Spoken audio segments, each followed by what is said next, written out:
तिमीहरूको जस्तो गाँजा खाएर हिँडेको छैन, तिमीहरू जस्तो सहकारी ठगेर हिँडेको छैन, तिमीहरूको जस्तो टिओबीको ग्याङ बोकेर हिँडेको छैन। लडेर आएको, हिजो पनि अझै पनि लड्छु। के फरक पर्छ तिमीहरूलाई?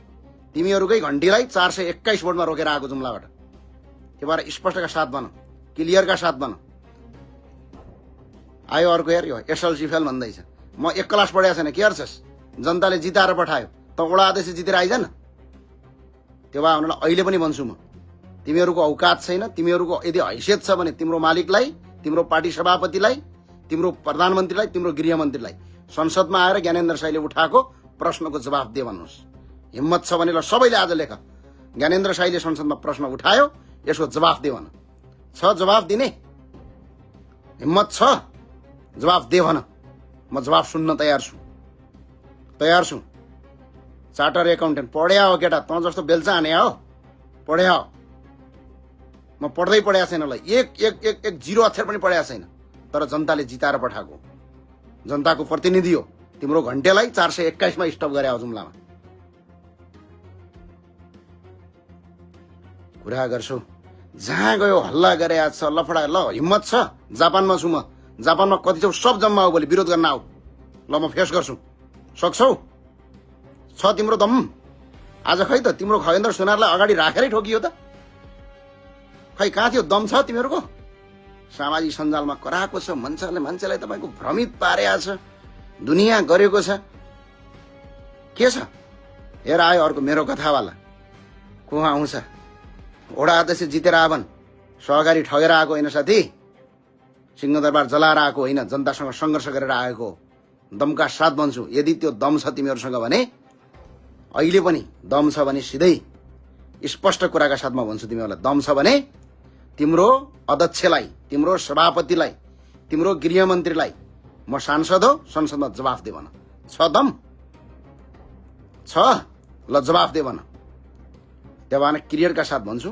र अब अरू यो सडक छापहरूका अगाडि लागेर केही हुनेवाला छैन। यिनीहरूको कामै त यो भोग्ने हो। र अहिले म स्पष्ट अहिले के भन्न आएको भने, क्लियरका साथ, र जापानमा म सुरक्षित छु। जापानमा भोलि पनि भव्य कार्यक्रम हुन्छ, आज पनि भव्य कार्यक्रम भएको छु, स्पष्टका साथ भएको छ। र म जेल तोडेर जेल भागेर आएको होइन। यो कुरा याद गर तिमीहरू है, यो याद गर, दिमागमा डाल, टाउकोभित्र। म तिमीहरू जस्तै खराने ग्याङ, सहकारी ठगहरूको ग्याङ, गैँजडीहरूको ग्याङ र त्यस्तै आक्रमण गर्नेहरूसँग लडेर आएको। कर्णालीमा मेरो मान्छे मारेपछि, कर्णालीमा एकजना मान्छे भिरमा अड्किएर मरेपछि प्रश्न सोध्न पाउने मेरो अधिकार हो। म सोध्छु, देशको गृहमन्त्रीलाई सोध्छु, सुदनलाई अगाडि राखेर सोध्छु गृहमन्त्रीलाई, को हु इज दिस यार? एउटा ऊ सांसद हो, हामी पनि सांसद हो, अगाडि राखेर सोध्छु। प्रश्न सोध्न नपाइने हो तिमीहरूको। त्यो भए हुनाले अहिले पनि भन्छु, यो जुन झुटो हल्ला फैलाइराखेका छौ तिमीहरूले, सकियो, यो सकियो, को सकियो? सुरज गौतम, तिम्रो निर्वाचन क्षेत्रमा चुनाव लड्न आउँछु, ल आऊ, मलाई जितेर देखाऊ। सक्छौ? स्पष्टका साथ भन्छु, हल्ला फैलाउने काम बन्द गर, सबैलाई केस हाल्छौँ हामी। आज खुशबु ओलीले एकजना मान्छे पक्राउ गरेका छन्, घन्टीको कार्यकर्ता, चितवनबाट। सभ्य हुनुहोस्, तपाईँहरू सभ्य हुन सिक्नुहोस्। यदि प्रतिस्पर्धा गर्ने हो भने मजाले प्रतिस्पर्धा गर, आऊ प्रतिस्पर्धा गर, क्लियरका साथ प्रतिस्पर्धा गर। चुनावमा घन्टीको साथ लिएर जित्या होइन, घन्टीलाई पत्ता साफ गरेर जित्या हो। यो कुरा याद गर तिमीहरू, चाहे जति सिट होस्। त्यो भए हुनाले अहिले पनि म भन्छु, र जहाँ छौ, जुनसुकै ठाउँ छौ, दारू खाएर हिँड्नलाई तिमीहरूको 4 जना श्रीमतीको पोइ होइन म, बुझ्यौ? स्पष्टका साथ यो अहिले जुन हल्ला फैलाएका छन्, म अहिले यति मात्र भन्न आएको थिएँ तपाईँलाई। के भन्न आएको थिएँ भने, जसरी यो जापानमाथि हामीमाथि आक्रमण गरे भन्ने कुरा भएको छ, हामी स्पष्टका साथ, यसबाट मर्यादाहीन भन्दो रहेछ एउटा, सहकारी ठगेर जेलबाट भाग्ने चाहिँ मर्यादा पालक, गाँजा खाएर सिंहदरमा आगो फुङ्ने चाहिँ मर्यादा पालक, अनि तिमी घन्टेहरूले मान्छेलाई हुँदै नभएको आक्रमण भयो भनेर तिमीहरू हल्ला फैलाउनेहरूलाई जवाब दिँदा चाहिँ हामी असभ्य? सभ्य हो, हामी सभ्य हो। क्लियरका साथ भन्छु, जापानमा मलाई केही पनि भएको छैन, हामी सुरक्षित छौँ साथी हो। र पुरैका पुरै यिनीहरूले केही पनि गर्न नसकेपछि जापानमा यिनीहरूले हामीमाथि आक्रमणका कुरा छोड्नुहोस्, उठेर एउटा शब्द मात्र गर्यो भने जापानमा भएका मान्छेले यिनीहरूलाई समातेर जापानबाट डिपार्ट गरेर नेपाल पठाउनेवाला छन्। यिनीहरू को छन्? नेपालबाट के अरे कन्सल्टेन्सी चलाएर आउने, ठगेर कन्सल्टेन्सी चलाउनेहरू साराका सारा अहिले घन्टे भएको छन्।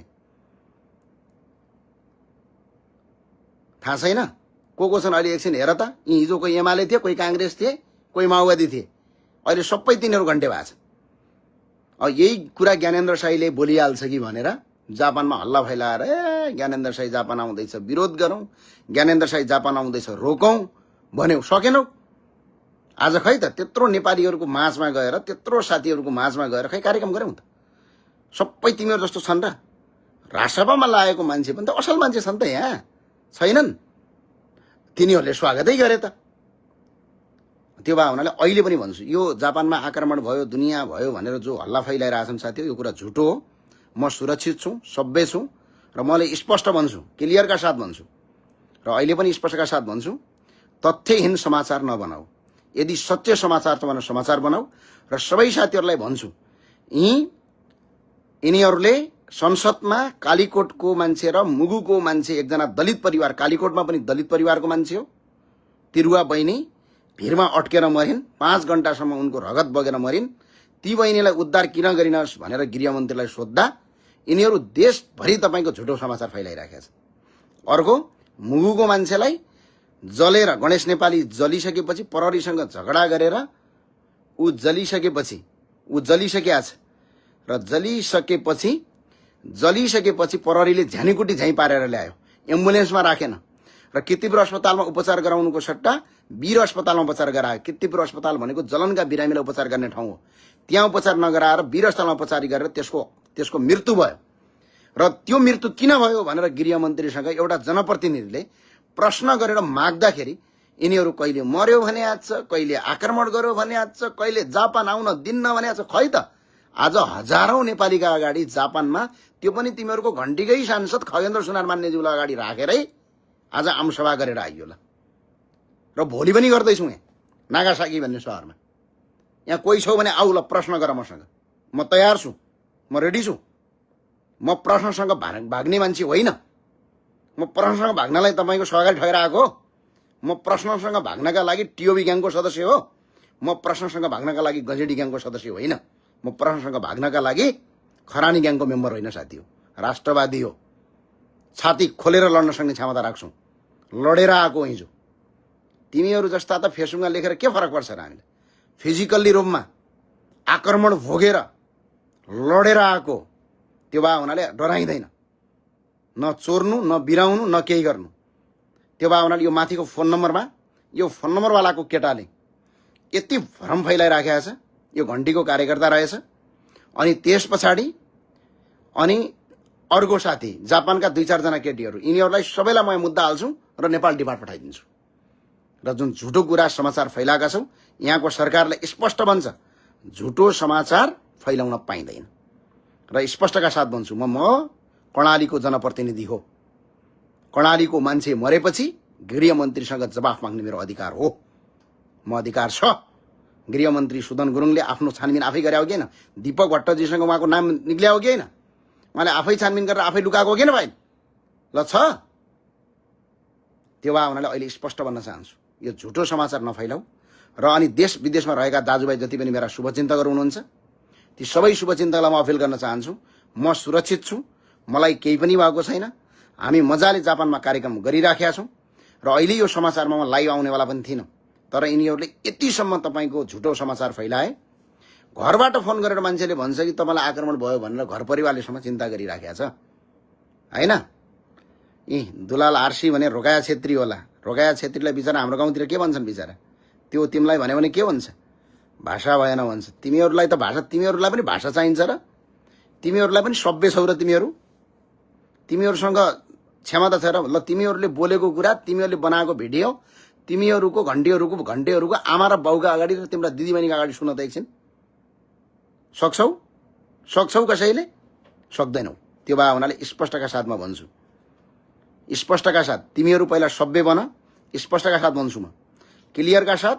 जसले झुटो समाचार फैलाएको छ, म 1 स्टेप पनि ब्याग हट्ने पक्षमा छैन, 1 इन्च पनि म ब्याग हट्दिनँ।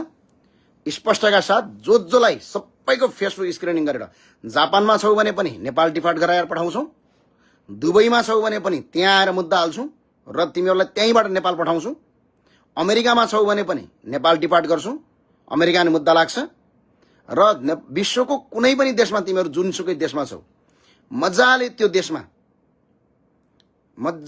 देशमा तिमीहरूले झुटो समाचार जसले फैलाएका छौ प्रत्येकको आइडी गरेर तिम्रो पासपोर्ट चेक गरेर र नेपालको गृह मन्त्रालयमा मुद्दा हाल्छौँ, साइबर क्राइममा मुद्दा हाल्छौँ, साइबरको एसएसपीलाई मैले नेपाल जाने बित्तिकै उहाँलाई भेटेर मुद्दा हाल्छौँ। तिमीहरू झुटो समाचार फैलाएर मान्छेको चरित्र हत्या गरेर